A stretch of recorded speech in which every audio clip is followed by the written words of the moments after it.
This is Fred Simonson, and he is the General Manager for Victory Tool in Anoka, Minnesota. So, today we're going to talk a little bit about his project, which is a new website or a revamp of the current website. And so, first of all, Fred, tell me a little bit about your company. What do they do? Victory Tool builds metal stamping dies. Metal stamping dies stamp out metal components for cars, ATVs, computers, anything that uses metal stamped components. Okay, and how big is your company? Our company has about 28 employees. The revenue is around $4 to $5 million a year. Okay, so we're going to go through a couple questions just to gather some information and do a little bit of research for this project. So the first question that I have for you is, well, we know it's going to be a website. Mm-hmm. The website you currently have tell me a little bit about that. How did that come together? Well, when we acquired the company at the first of the year, we acquired it from a company that was much larger, and they had their own website that we were a division of. So once we split with that company, we no longer had a web page out there. Okay. We did, however, we were lucky enough that the company that owned Victory Tool before Multisource bought Victory Tool did have a website that they kept the domain name. So victorytool.com was still ours. Okay. And so we quickly, once we got the company going after January 1st, we quickly got our IT guy that we hired to help us with IT stuff put together a quick website so that people didn't go to just a blank site. Okay. Good.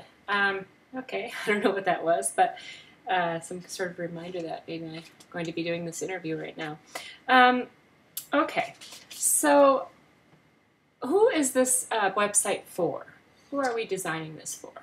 Well, we're designing it to just have our name available out there. So if somebody's looking for a tool and die company and they Google tool and die in Minnesota, or if they see us at a trade show or hear about us through word of mouth, they can quick go take a look and see what we're all about and see what our product is. So it's essentially for customers of ours. And are you thinking it's mostly for new customers or existing customers or both? I mean, do you want the website, so say you're at a trade show, you just want to be able to have something for people to go to learn about your company? Yeah, exactly. Primarily it will be for new customers to learn about us. Existing customers, at least with how it's configured right now, won't get anything out of it other than if they want to, look at a quick email address or something like that if they lost it or something like that.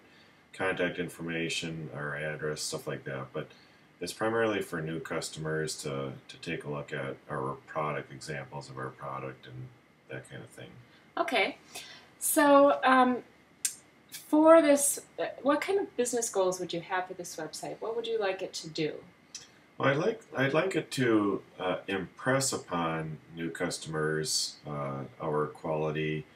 I'd like it to actually help us to gain new customers. So every year we do an annual trade show that's in different places across the country, and that's where we generate most of our new business out of. So they come, they see our booth. We give them our card, they swipe their card or whatever, and then when they go back home, they'll look us up on our website. And so we want it to impress them to help lure them in. So it's to really it is to gain more customers. Okay. And how is there anyone else that we need to talk to besides you for this project? Would we need to speak to your business partner, or are there other people involved, other stakeholders at your company that would want input on what would be in the website? Yeah, I think it would be a good idea to talk to Bob Lynch, my business partner, and I'm sure that he would like to invest some ideas into it as well. Okay. Great. So we've talked a little bit about who your customers are and who your users would be. And who do you think the biggest competitors are right now of yours, and what worries you about them? Our biggest competitors are not necessarily regional because our product is sold throughout the country and in Canada. So our competitors are primarily in manufacturing hotbeds like Michigan, Ohio, Wisconsin, uh, Iowa. So we want to um, we want to be able to actually enter their markets. Their markets are much richer for our product.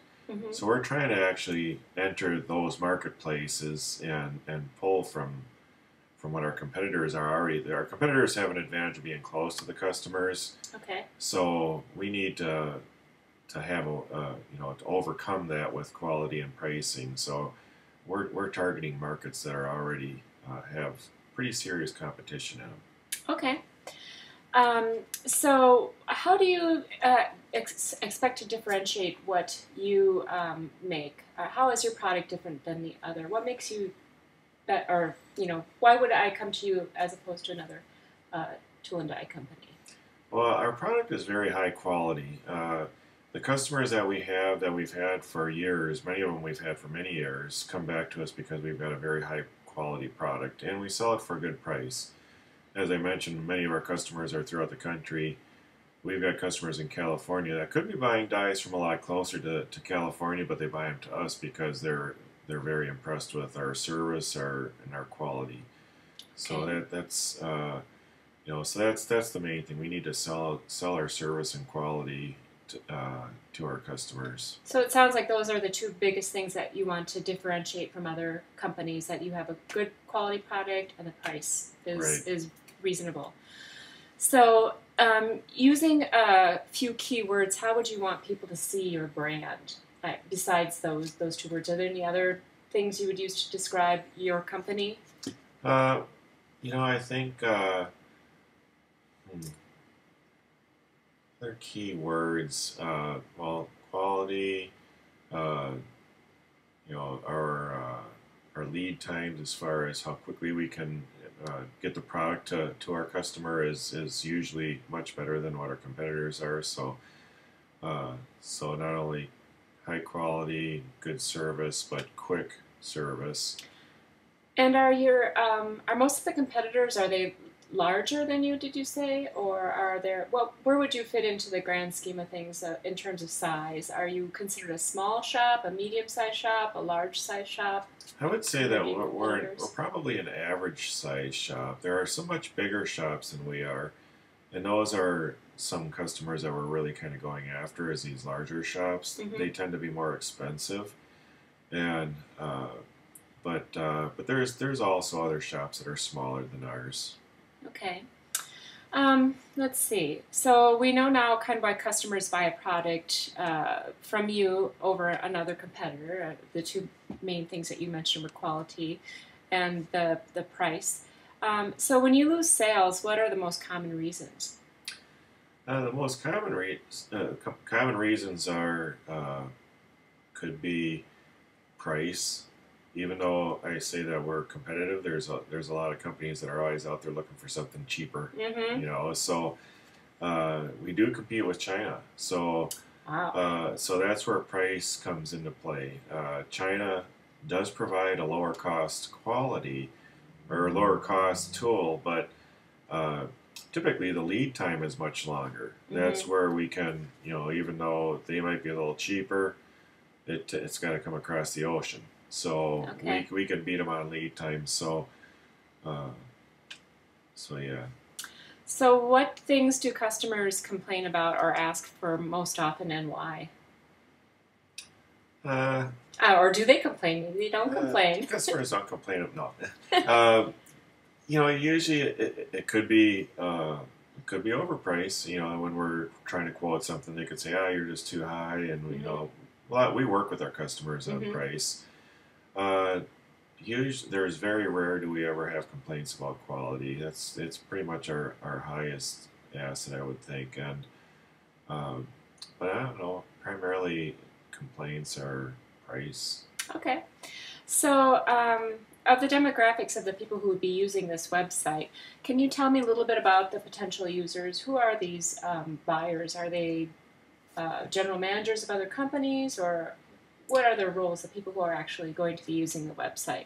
Typically speaking, it's tooling engineers. So it's somebody within that company that is very knowledgeable about metal stamping dies. They probably were a tool and die maker at one time. They were maybe a designer at one time, so they know the product very well. They're the ones that are usually out shopping for die builders. So sometimes it'll be a purchasing manager or something like that that doesn't have that kind of background, but their job is just to try to find shops, and then they'll send the engineers out to check us out. So, Okay. so it could be a variety of people. Primarily, I would say. Primarily men or women, or probably more men than women.